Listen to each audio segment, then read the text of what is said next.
അസ്സലാമുഅലൈക്കും എല്ലാവർക്കും നമ്മുടെ പുതിയ വീഡിയോയിലേക്ക് സ്വാഗതം. അപ്പോൾ ഇന്ന് ഞാൻ വന്നിരിക്കുന്നത് നല്ല രുചിയുള്ള ഒരു ബീഫിൻ്റെ റെസിപ്പി ആയിട്ടാണ്. കുരുമുളകിട്ട് വരട്ടിയ ബീഫ് റോസ്റ്റ് ആണ് നമ്മളിന്നിവിടെ ചെയ്യുന്നത്. നമുക്കിത് ചോറിൻ്റെ കൂടെയും പിന്നെ ചപ്പാത്തി അപ്പത്തിൻ്റെ കൂടെയൊക്കെ കഴിക്കാൻ പറ്റിയ നല്ലൊരു ബീഫ് റോസ്റ്റ് ആണ്. അപ്പോൾ നമുക്ക് അതെങ്ങനെയാണ് ഉണ്ടാക്കുന്നതെന്ന് നോക്കാം.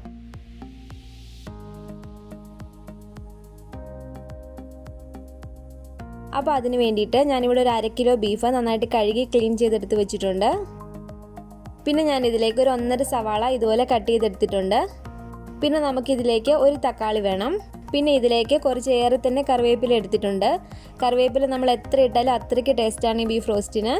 പിന്നെ നമുക്കിതിലേക്ക് വേണ്ടത് ചെറിയ ഉള്ളിയാണ്. ഞാനിവിടെ ഒരു 15 ചെറിയ ഉള്ളി ഇതുപോലെ 4ആയിട്ട് കീറിയിട്ട് എടുത്ത് വെച്ചിട്ടുണ്ട്. ഇതിലേക്ക് ഞാനൊരു 3 ടേബിൾ സ്പൂണോളം തേങ്ങാക്കൊത്ത് എടുത്തിട്ടുണ്ട്. പിന്നെ ഒരു 4 പച്ചമുളക്. പിന്നെ നമുക്ക് ഇതിലേക്ക് വേണ്ടത് ഇഞ്ചിയും വെളുത്തുള്ളിയും ചതച്ചതാണ്. ഞാനിവിടെ ഒരു 2 ടേബിൾ സ്പൂണ് ഇഞ്ചിയും വെളുത്തുള്ളിയും ചതച്ചതെടുത്തിട്ടുണ്ട്. ബാക്കി മസാലപ്പൊടികളൊക്കെ നമുക്ക് ചേർക്കുമ്പം കാണാം. ഞാൻ ഈ കുക്കറിലേക്ക് ഈ ബീഫ് ഇട്ട് കൊടുത്തിട്ടുണ്ട്. ഇതിലേക്ക് നമ്മൾ എടുത്തു വെച്ചിരിക്കുന്ന ഇഞ്ചി വെളുത്തുള്ളി ചതച്ചതിൽ 1 ടേബിൾ സ്പൂണ് നമുക്കിപ്പോൾ ഇതിലേക്ക് ചേർത്ത് കൊടുക്കാം. നമ്മൾ എടുത്തിരിക്കുന്ന ഉള്ളിയിൽ ഒരു 1/4 ഭാഗം ഉള്ളി നമുക്കിപ്പോൾ ഇതിലേക്ക് ചേർത്ത് കൊടുക്കാം. ഒരു തക്കാളി കട്ട് ചെയ്തതും കൂടെ നമുക്കിതിലേക്ക് ഇട്ട് കൊടുക്കാം.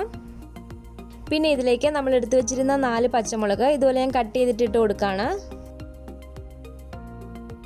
ഇതിലേക്ക് ഇപ്പം കുറച്ച് കറിവേപ്പിലയും കൂടെ ചേർത്ത് കൊടുക്കാം.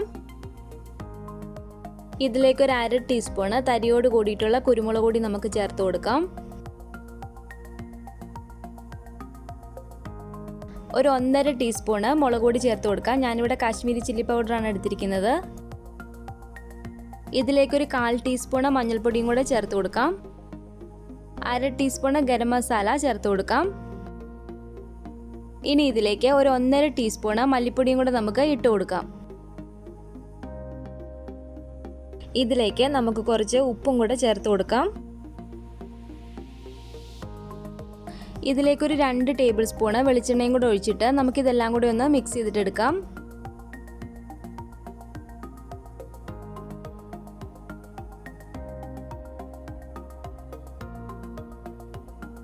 ഇനി ഇതിലേക്ക് നമുക്കൊരു 1/4 കപ്പ് വെള്ളം കൂടെ ചേർത്ത് കൊടുക്കാം.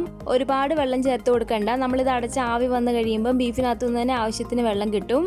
അപ്പോൾ ഇനി നമുക്ക് ഈ കുക്കർ അടച്ചിട്ട് ഈ ബീഫ് വേവിച്ചെടുക്കാം. ബീഫ് ഒരു 1/4 ഭാഗത്തോളം നമ്മൾ വേവിച്ചെടുക്കണം. അപ്പോൾ ഇതൊരു 8 വിസിലടിച്ച് ഇത് ആവിയൊക്കെ പോയി വന്നിട്ടുണ്ട്. നമുക്ക് കുക്കർ തുറന്ന് നോക്കാം.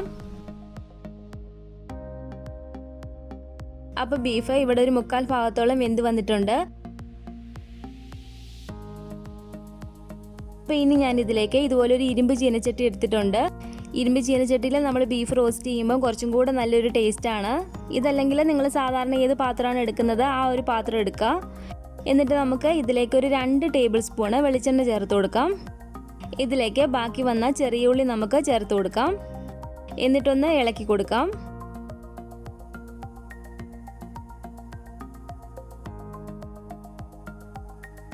ഇനി നമുക്ക് ഇതിലേക്ക് ബാക്കിയുള്ള 1 ടേബിൾ സ്പൂണ് ഇഞ്ചി വെളുത്തുള്ളി ചതച്ചതും കൂടെ ചേർത്ത് കൊടുക്കാം. കുറച്ച് കറിവേപ്പിലയും കൂടെ ചേർത്തിട്ട് നമുക്കിതെല്ലാം കൂടെ ഒന്ന് മിക്സ് ചെയ്തിട്ടെടുക്കാം.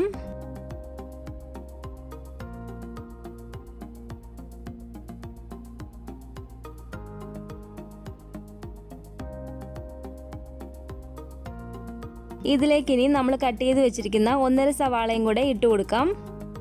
സവാളയൊന്ന് പെട്ടെന്ന് വഴണ്ടി കിട്ടാൻ വേണ്ടിയിട്ട് കുറച്ച് ഉപ്പും കൂടെ നമുക്ക് ചേർത്ത് കൊടുക്കാം.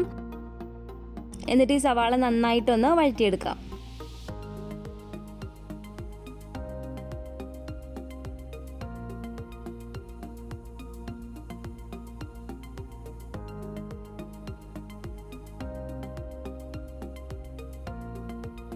അപ്പോൾ സവാള ഇവിടെ നന്നായിട്ട് വഴണ്ടി വന്നിട്ടുണ്ട്. ഇനി നമുക്ക് ഇതിലേക്ക് വേവിച്ച് വെച്ചിരിക്കുന്ന ബീഫ് ഇട്ട് കൊടുക്കാം. ബീഫും കൂടെ ചേർത്തിട്ട് ഇതുപോലെ നന്നായിട്ടൊന്ന് മിക്സ് ചെയ്തിട്ടെടുക്കുക.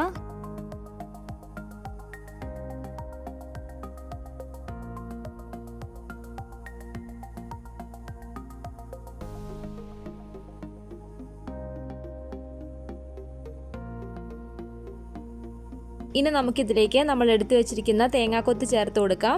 തേങ്ങാക്കൊത്ത് വേണമെങ്കിൽ ആദ്യമേ ഒന്ന് മൂപ്പിച്ചിട്ട് വേണമെങ്കിലും ചേർത്ത് കൊടുക്കാവുന്നതാണ്. അപ്പോൾ ഇനി നമുക്ക് ഇതിലേക്ക് തരിയോട് കൂടിയിട്ടുള്ള 1 ടേബിൾ സ്പൂൺ കുരുമുളക് പൊടി ചേർത്ത് കൊടുക്കാം. കുരുമുളക് പൊടിയായിട്ട് ചേർത്ത് കൊടുക്കുന്നതിൽ നല്ലത് ഇതുപോലെ ചെറിയ ചെറിയ തരികളുള്ള കുരുമുളക് പൊടി ചേർത്ത് കൊടുക്കുന്നതാണ് നല്ലത്. ചെറുതായിട്ട് കുരുമുളക് ഒന്ന് ക്രഷ് ചെയ്തിട്ട് ചേർത്ത് കൊടുത്താൽ മതി. ഇതിലേക്ക് നമുക്കൊരു 1/2 ടേബിൾ സ്പൂൺ ഗരം മസാലയും കൂടെ ചേർത്ത് കൊടുക്കണം.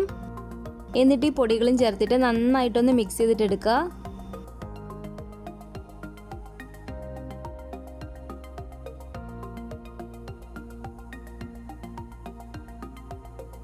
അപ്പോൾ ഇനി നമുക്ക് ഇതൊരു മൂടി വെച്ച് അടച്ചിട്ട് ഒരു 10 മിനിറ്റ് ചെറിയ തീയിൽ നമുക്കിതൊന്ന് കുക്ക് ചെയ്തിട്ടെടുക്കണം. ഇടയ്ക്ക് നമ്മളിതൊന്ന് തുറന്ന് ഇളക്കി കൊടുത്തുകൊണ്ടിരിക്കണം. അപ്പോൾ ഇതൊരു 10 മിനിറ്റ് കഴിഞ്ഞിട്ടുണ്ട്. നമുക്ക് ഈ മൂടി തുറന്ന് നോക്കാം.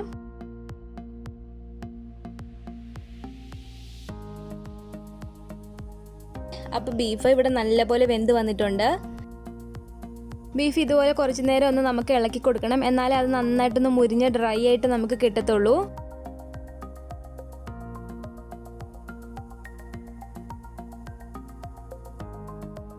ഇതിലേക്ക് നമുക്ക് കുറച്ചും കൂടെ കറിവേപ്പില ചേർത്ത് കൊടുത്തിട്ട് ഒന്ന് മിക്സ് ചെയ്തിട്ടെടുക്കാം. കറിവേപ്പില എത്രത്തോളം ചേർത്ത് കൊടുക്കുന്നോ അത്ര ടേസ്റ്റാണ് കേട്ടോ. അതാണ് ഞാൻ കൂടുതൽ കറിവേപ്പില ചേർത്ത് കൊടുക്കുന്നത്.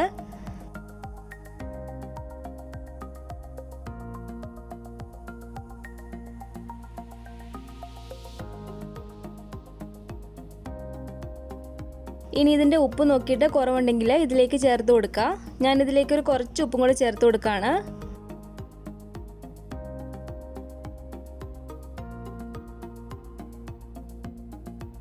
അപ്പോൾ ബീഫ് ഇതുപോലെ നിരത്തി കൊടുത്തിട്ട് നമുക്കൊരു 5 മിനിറ്റും കൂടെ ഇതൊന്ന് കുക്ക് ചെയ്ത് ഡ്രൈ ആക്കി എടുക്കാം.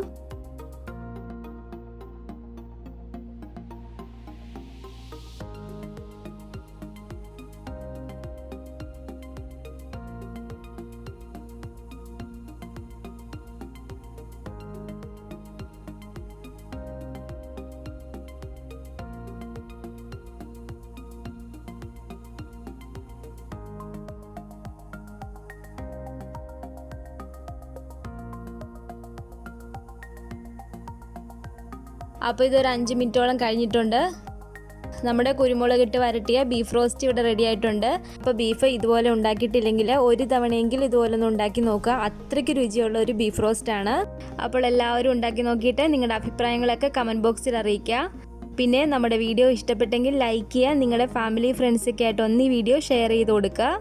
പിന്നെ പുതിയതായിട്ട് ആരെങ്കിലും ഈ ചാനൽ കാണുന്നുണ്ടെങ്കിൽ താഴെ കാണുന്ന റെഡ് സബ്സ്ക്രൈബ് ബട്ടൺ ഒന്ന് പ്രസ് ചെയ്ത് സപ്പോർട്ട് ചെയ്യണേ. ബെൽ ഐക്കണും കൂടെ ക്ലിക്ക് ചെയ്താൽ ഞാനിടുന്ന എല്ലാ റെസിപ്പികളും നിങ്ങൾക്ക് നോട്ടിഫിക്കേഷനായി കിട്ടുന്നതായിരിക്കും. ഇൻഷാ അല്ലാഹ് വീണ്ടും നമുക്ക് ഇതുപോലെയുള്ള നല്ല നല്ല റെസിപ്പികളായിട്ട് കാണാം.